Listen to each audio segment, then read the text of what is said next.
नमस्कार दोस्तों, मैं डॉक्टर अखिल अग्रवाल 6 कोरोना अपडेट में आप सभी का हार्दिक स्वागत करता हूं। दोस्तों, आज हम चर्चा करेंगे कल किए गए दीप महोत्सव के बारे में। कल हमारे माननीय प्रधानमंत्री जी ने जो आह्वान किया, उसके रिगार्डिंग बहुत सारे लोगों के प्रश्न कल से आ रहे हैं। वो प्रश्न जो आपके और मेरे मन में भी होंगे और उसका हम सब अभी तक भी आंसर नहीं ढूंढ पा रहे हैं, या शायद आपने ढूंढ लिया हो। तो कुछ सवाल हैं जिनका हम जवाब देने की आज कोशिश करते हैं। पहला सवाल जो है हमारे मन में वो ये है कि क्या जो ये दीप महोत्सव मनाया गया, इसका कोई साइंटिफिक लॉजिक है? क्या इससे, सेकंड क्वेश्चन ये कि क्या इससे हमें कोरोना फाइट में कुछ फायदा मिलेगा?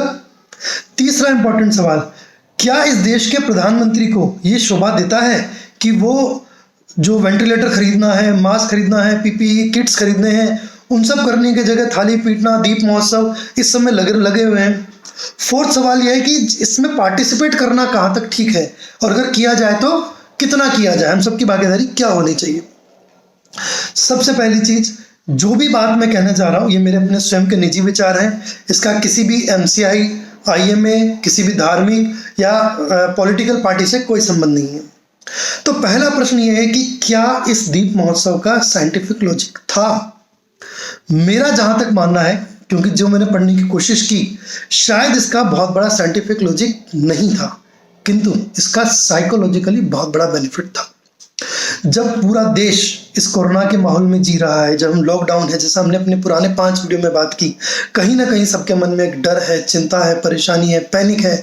हम लोग फ्रस्ट्रेशन का शिकार हैं, हम लोग हमारे फ्यूचर जो गोल्स हैं उनको लेकर परेशान हैं। इस कड़ी में एक दीप प्रज्वलन, जो कहा गया कि घर की लाइटों को बंद कीजिए, यानी अंधकार को चीरता हुआ जो प्रकाश है वो आपके मन में एक ऊर्जा का पुंज पैदा करे, वो एक नव संचार पैदा करे, वो एक नई सकारात्मक ऊर्जा को पैदा करे कि नहीं, हम सब इस फाइट में, पूरा देश एक साथ है।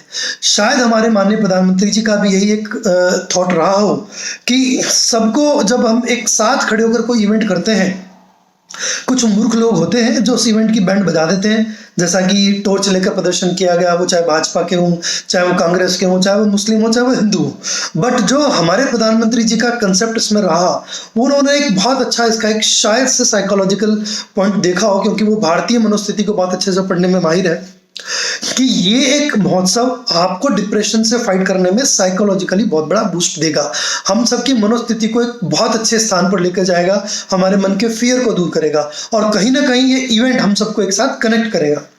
सेकंड जो पॉइंट था कि क्या इसका कोरोना फाइट में फायदा मिलेगा, जी हाँ, बहुत ज्यादा फायदा मिलेगा। क्योंकि यदि हम सब साइकोलॉजिकली साथ हैं, क्योंकि अभी भी वीडियोस आ रहे हैं कि लोग रोड्स पे घूम रहे हैं, लोग जो है इसको सपोर्ट ही नहीं कर रहे हैं, इसका मजाक उड़ा रहे हैं, कुछ वीडियो आ रहे हैं कि साहब ये तो मूर्खता है, ये है। तो ये कहीं ना कहीं समझाने का एक तरीका है, और ऐसा नहीं है कि ये केवल हमारे देश में ही किया गया। जापान जैसा एक बहुत जो एडवांस कंट्री है, ऑस्ट्रिया है, ऑस्ट्रेलिया है, जर्मनी है, स्विट्जरलैंड जैसे कंट्रीज ने भी इसको फॉलो किया है। तो कहीं ना कहीं जो हमारे प्रधानमंत्री जी हैं, जो उनकी टीम है, जो हमारे देश के साइंटिस्ट हैं, उन्होंने कुछ ना कुछ इसके बारे में सोचा होगा, कुछ ना कुछ उन्होंने अध्यात्म उसमें लगाया होगा। थर्ड चीज आती है कि क्या हमारे पीएम को ये सब करना शोभा देता है? देखिए, मेरा जो मानना है, ये सरकार हमारे द्वारा चुनी हुई है, या हमारे द्वारा नहीं चुनी गई है तो भी बहुमत द्वारा चुनी गई है, तो हमारी उसमें आस्था आधी अधूरी क्यों? वैसे तो हम एक दूसरे को नीचा दिखाने का कभी कोई मौका नहीं छोड़ते हैं। हम कांग्रेस के नाम पे, बीजेपी के नाम पे, आपके नाम पे, हिंदू के नाम पे, मुस्लिम के नाम पर एक दूसरे की बैंड बजाते हैं, और आज भी बजा ही रहे हैं ऑलमोस्ट एवरीडे। बट जब देश कोरोना जैसी महामारी से लड़ रहा है, तो उस समय मेरा सोच ये है कि हम सबको हमारे लीडर्स को फॉलो करना चाहिए। वो चाहे सही कह रहे हैं चाहे गलत कह रहे हैं, हमें अपनी अटूट आस्था रखनी चाहिए। आज मैंने माननीय श्री रतन टाटा जी का एक पिक देखा जिसमें वो दीप प्रज्वलन करें। जब उनके जैसा लर्नेड पर्सन इसको फॉलो कर सकता है, तो आप और हम क्यों नहीं कर सकते? देखिए, मैं वैसे भी भक्ति भाव में बहुत महत्व ध्यान देता हूँ। जब हम हमारा जो वेद है, हमारे जो धर्म ग्रंथ हैं, जो कोई भी हम रिलीजियस को फॉलो करते हैं, सभी धर्म ग्रंथ हमें ये कहते हैं कि यदि आस्था रखनी है, भक्ति रखनी है, तो पूरी कीजिए, आधी अधूरी नहीं कीजिए। जब हम भगवान की पूजा करते हैं, हम जब महावीर स्वामी के सामने हाथ जोड़ते हैं, जब हमारा सर सजदे में झुकता है, जब हम गुरु ग्रंथ साहिब के सामने माथा टेकते हैं, तो क्या हम अधूरी श्रद्धा से टेकते हैं? जब हम मंदिर में जाते हैं, जब हम उस विग्रह का दर्शन करते हैं जिसमें वाकई में भगवान है या नहीं है, लेकिन हमारी आस्था ये होती है कि नहीं, हमारे भगवान है, तो जब कल दीप प्रज्वलन किया गया, उस 9 मिनट के दौरान आपने महामृत्युंजय मंत्र का जाप किया, आपने गायत्री मंत्र का जाप किया, आपने सजदे में सर झुकाया हो, आपने महावीर स्वामी को याद किया हो, आपने भगवान बुद्ध को याद किया हो, आपने ईसा मसीह को याद किया हो, जब हम सब ने मिलकर एक प्रार्थना की कि प्रभु हम सबके अंदर नव संचार करो, हम सबको इस कोरोना से लड़ने के लिए फाइट करो, हम सबके मन में इतना तेज भर दो, हम सबके मन में इतना साहस भर दो कि हम इस कोरोना फाइट से सब लोग मन प्रसन्न मन से सकारात्मक ऊर्जा से हम इसके खिलाफ फाइट कर पाए। तो मुझे लगता है ये हमारे माननीय प्रधानमंत्री जी ने बहुत अच्छा किया। और ऐसा नहीं है कि उनका पूरा ध्यान केवल थाली पीटने या दिए जलाने पर है। क्या आपको नहीं लगता कि हमने मैसेज पढ़े, उन्होंने वेंटिलेटर के लिए ट्राई नहीं किया होगा, उन्होंने मास्क के लिए ट्राई नहीं किया, उन्होंने पीपी सूट्स के लिए नहीं ट्राई किया, उन्होंने किट के लिए ट्राई नहीं किया, सिर्फ एक दिन का या 9 मिनट के इवेंट के लिए उन्होंने कहा और छोड़ दिया। हमें थोड़ी पता है कि ऊपर बैठकर वो कितनी तैयारी कर रहे हैं।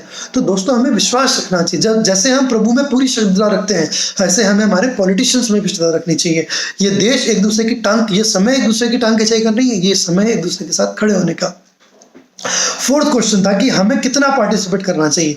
तो जैसा मैंने अभी तक कहा, हमें 100% पार्टिसिपेट करना चाहिए, पूरी ऊर्जा के साथ करना चाहिए, छोटे से लेकर बड़े तक को पार्टिसिपेट करना चाहिए, क्योंकि हम सब साथ हैं तो हम सब इस जंग को जीत जाएंगे। और जैसा मैंने कहा कि श्रद्धा होनी चाहिए तो पूरी होनी चाहिए। और इस समय हमें हमारी श्रद्धा हमारे लीडर्स पे होनी चाहिए, हमें हमारे भगवान पर होनी चाहिए। अगर हम उस विग्रह में भगवान का दर्शन पाते हैं, यदि हम अपने अंदर भगवान को महसूस कर सकते हैं, यदि हम अंधकार में सकारात्मक ऊर्जा को महसूस कर सकते हैं, तो क्यों नहीं हम इस फाइट को हमें सपोर्ट करना चाहिए। और मेरे हिसाब से ये एक बहुत अच्छा स्टेप था। ये एक ऐसा इवेंट था जिसने हम सबके मन में एक कलुषित मन को, हमारे मन के डर को दूर करने का जो प्रयास किया, वो निश्चय ही एक योगदान का। और अंत में मैं यही कहना चाहूंगा कि अस्तो मां सद्गमय तमसो मां ज्योतिर्गमय मृत्यु और मां अमृतम गमय। हे प्रभु, हमें अंधकार से उजाले की तरफ लेकर जाए, हमें कोरोना रूपी अंधकार से, हमें कोरोना रूपी जो डर का माहौल है इससे बाहर निकाल कर सकारात्मक हम दूसरों को सभी के हाथ से हाथ जुड़े और हम इससे बाहर निकल जाए। दोस्तों मुझे उम्मीद है कि मैं आपके सवालों का जवाब देने में सक्षम रहा हूं। पुनः मैं रिपीट करूंगा कि ये मेरे निजी विचार हैं। हम सब एक दूसरे की खिंचाई करना बंद करें। हमारे को एक दूसरे को अपमानित करने के बहुत मौके मिलेंगे, पूरी जिंदगी पड़ी है। ये समय है केवल एक दूसरे के साथ खड़े होने का, जो हमारे माननीय प्रधानमंत्री जी कहते हैं उनके दिशा निर्देशों को फॉलो करने का। और शायद इस तरीके से हम बहुत अच्छे से इस कोरोना से जंग लड़ पाएंगे। धन्यवाद। जय हिंद, जय भारत। घर पर रहें, स्वस्थ रहें।